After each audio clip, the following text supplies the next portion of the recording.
The sound of running water filled the kitchen as I stood by the sink, my hands submerged in the warm, soapy water. The house was unusually quiet tonight. My husband had stepped out to pick up something from the store, leaving me alone for a little while.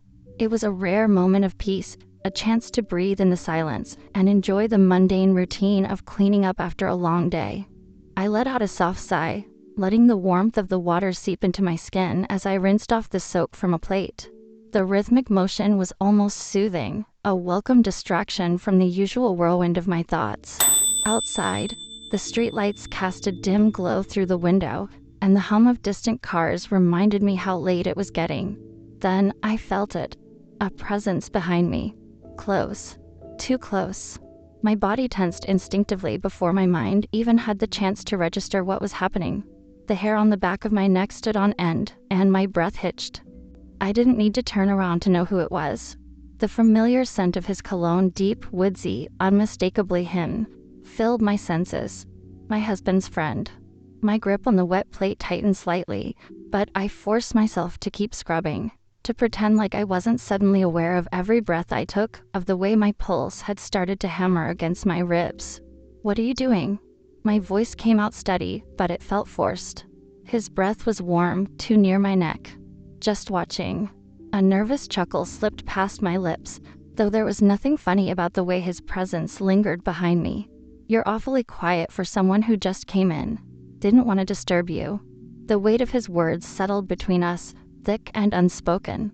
I willed myself to keep scrubbing, to act like this was nothing, that I wasn't hyper-aware of how close he was standing, of how the heat of his body radiated against my back.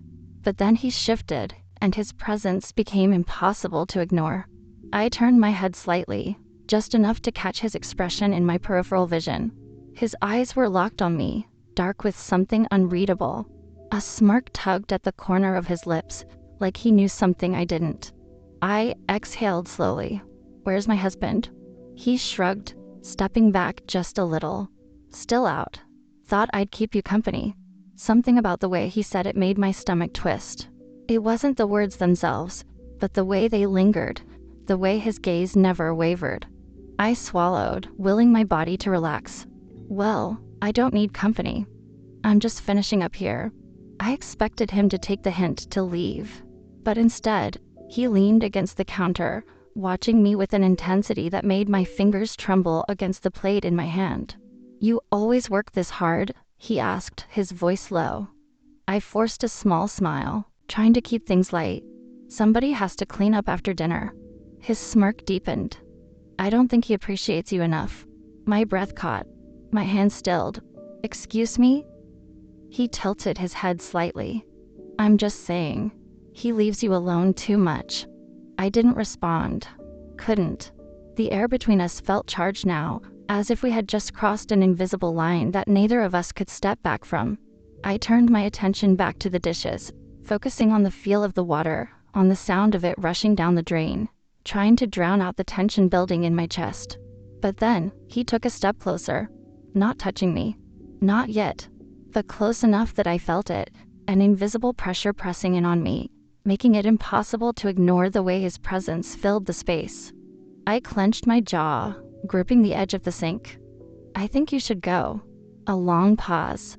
Then, finally, I heard him shift, stepping back slightly. "All right," he said, his tone unreadable. "I'll see you later." He walked away, his footsteps echoing through the quiet house. Only when I heard the front door close did I let out the breath I had been holding. But even as I stood there, staring at the soapy water, I couldn't shake the feeling that something had changed. And I knew, deep down, that this wasn't the last time I'd feel his presence behind me.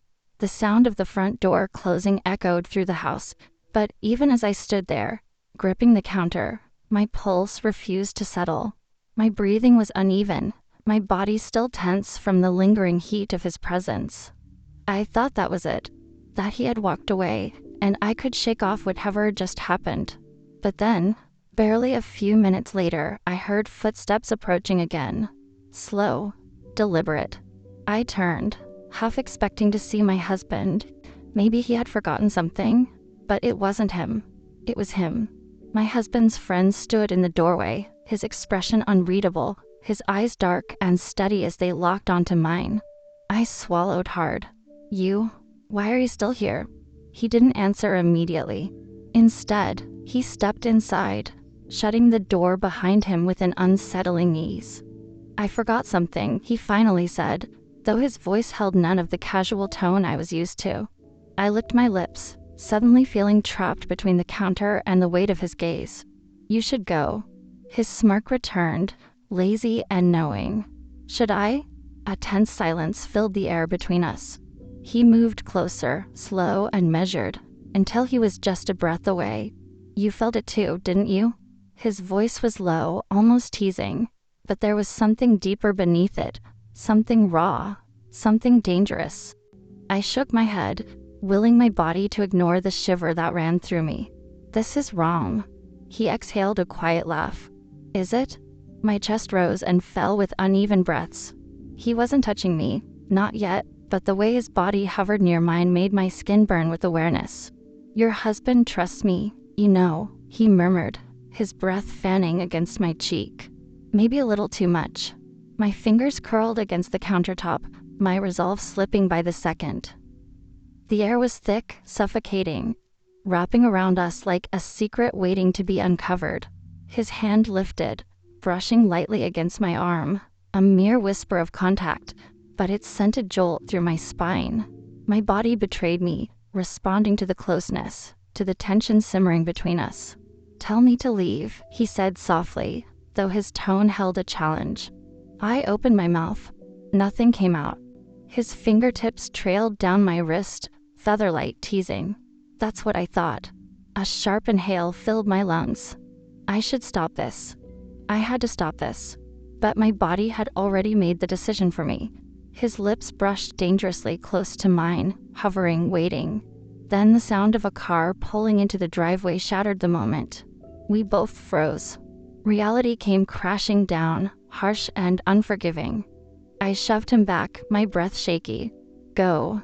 Now. His eyes darkened, but he didn't argue. He took a step back, his gaze flickering over me one last time before he turned and disappeared through the back door.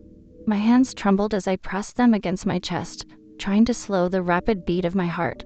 I turned back to the sink, forcing myself to breathe, to forget. Moments later, I heard the front door open. My husband's voice carried through the house, casual and unaware. Hey, babe. Got everything we needed. I forced a smile, turning to face him as he stepped into the kitchen, setting the bags down on the counter. His arms wrapped around my waist, pressing a quick kiss to my temple. You okay? You look a little flushed. I swallowed hard, nodding quickly. Yeah, just the heat from the water. He chuckled. I told you, you worked too hard. If only he knew. As I helped him unpack the groceries, I could still feel the ghost of a touch lingering on my skin. My mind kept replaying the moment, the almost, the way my breath had hitched, the way my body had betrayed me. I should have felt relieved that nothing had happened, that I had stopped it before it went too far. But deep down, I knew the truth. This wasn't the end. It was only the beginning.